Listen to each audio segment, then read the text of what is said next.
quem perfila é quem tem o poder. E quem não tem o poder é simplesmente perfilado. Para que o perfilado? Veja bem, eu acho que tem que ver com a pergunta que eu estou dizendo.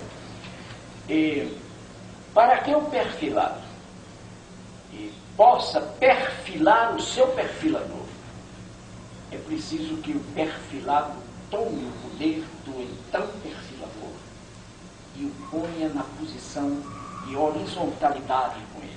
E aí, então, o terceiro mundo. Quando o terceiro mundo puder discutir frente a frente com o chamado primeiro, aí, então, o terceiro mundo deixará de ser necessário, já não aceitará necessariamente o perfil que dele faz o primeiro. E o primeiro necessariamente vai ter que contar de 1 a 10 para seguir no hábito de perfilar, no hábito de descrever, de dizer, vocês são isso, e nós então somos tal outra coisa. Aí então o primeiro mundo começará a escapar a esse egocentrismo em que ele vive, de que ele se nutre e que o proíbe ideologicamente a ver na matriz considerada inferior. Porque a matriz considerada inferior não é matriz para esse egocentrismo europeu, é periferia dele. Só quando essa periferia assumia a categoria de matriz também, histórica, cultural, é que a matriz de cá, a reconhecendo como matriz, se reconhece então influenciada. Essa, aliás, é uma das brigas de 20 anos para cá do Garrodi. O Roger Garrodi vem brigando fantasticamente para dizer ao europeu que não foi ele que inventou a história e a ciência e a cultura.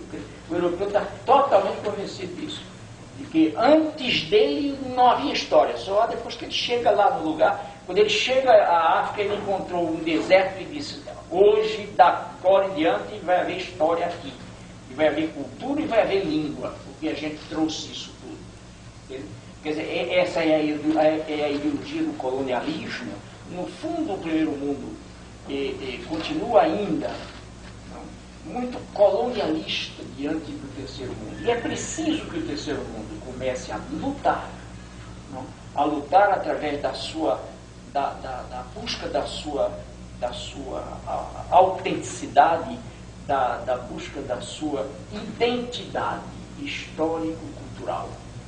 Agora, professor, eu volto assim, até ao princípio da entrevista, um comentário, né?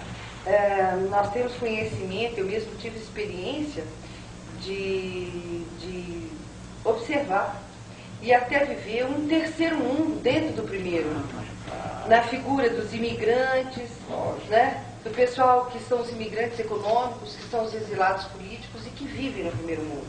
E tive a experiência de ver como os artistas conscientes do primeiro mundo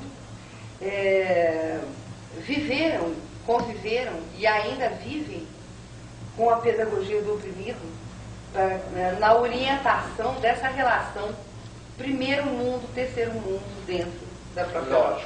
E aí eu citaria os artistas de teatro para infância e juventude na Alemanha, na Dinamarca, na Itália, né? Artistas que fazem do seu pensamento uma orientação como ainda não se vê no Brasil isso acontecer. Às vezes eles estão mais adiantados que nós aqui. Então, essa contradição me parece muito interessante deixar aqui marcada na entrevista, porque nós não vemos os nossos artistas de teatro para infância e juventude se preocuparem, né, com esses aspectos que o senhor levantou. E, no entanto, a gente já vê isso desde os anos de 71, 72, 73, acontecer nos países da Europa. Uma coisa interessante que me impressionou muito em algumas grandes cidades norte-americanas, Chicago, por exemplo, em Chicago, eu dediquei um dia inteiro a Chicago, alguns anos atrás, visitando a cidade, visitando os murais de Chicago, pintados por seus artistas populares. Então, a única condição que o artista tinha ou a única exigência era de perguntar se o dono da casa podia ser. Às vezes era um grande muro de uma igreja, ou a porta de uma igreja, às vezes um muro de uma casa privada, e o sujeito pede licença, pergunta se gostaria de ter um mural naquilo. Olha, e o que eu vi nessa manhã, eu tenho, aliás, um livro inteiro sobre os murais de Chicago, e também recebi há poucos anos atrás um livro de um antropólogo norte-americano que fez uma vasta pesquisa mostrando, inclusive, o que havia de presença da pedagogia do oprimido na análise dos murais. Uma coisa fantástica. Mas eu visitei um dia inteiro os murais de Chicago e vi coisas tão lindas. Você vê aí de novo o papel da arte. Não? A relação pedagogia do oprimido lá. Exato. Aí o cara pinta o cotidiano do seu bairro. E eu vi durante as minhas horas de visita, gente do bairro que ia olhar um mural recém-pintado e começava a descobrir os amigos no mural. Porque o artista leva na sua memória os traços fisionômicos de gente do seu bairro e pinta o cara lá na parede. E o sujeito diz, olha aí, olha o José ali, o João, o Pedro, a Maria. Quer dizer, no fundo o cara retrata a cotidianeidade. E a pedagogia do oprimido seria essa relação em primeiro lugar, professor? Porque eu estou querendo saber... Não seria só isso. Eu acho que isso é reduzir, mas eu queria saber o caminho didático que é percorrido para estabelecer essa relação. Olha, arte e pedagogia. Enquanto vem, eu não seria capaz de dar assim, eu acho que está involucrada na pedagogia do oprimido inteira, como momentos, como prática, como sugestão, está, no meu entender, está uma certa concepção bonita do mundo. E eu acho que aí está a arte, de modo geral. Então, nós agradecemos esse momento. Eu é que agradeço e peço aos artistas e aos que pensam também a arte que relevem prováveis equívocos meus nas minhas análises, mas eu disse o que sentia realmente. O senhor sentiu muito bonito. Okay. Obrigada. Obrigado também. E aí a gente também mais Eu não estou decidindo. vontade, nunca ficou assim tão mal arrumada. Não, eu sei que estou um pouco perto. Pode te dar valor?